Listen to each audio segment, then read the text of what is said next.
Here's a highlight from a recent episode of the Uptime Podcast, brought to you by WeatherGuard Lightning Tech.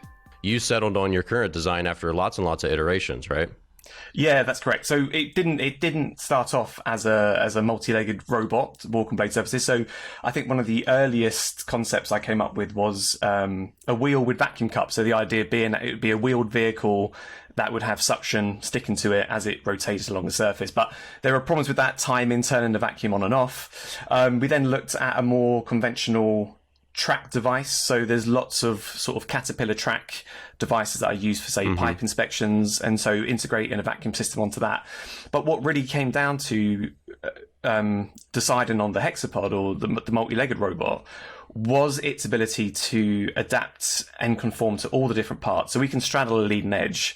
And not only that, once we're there, we can use that dexterity to control the body in a way that you would require a separate multiple degree of freedom arm that you see on other robotic devices to perform tasks. So we don't actually have to have separate elements to perform tasks on a blade. We can use the robot to perform, a scanning sweep or, to activate your lightning protection system probe onto the receptor. We don't need any separate devices. So it was a very complex system to develop.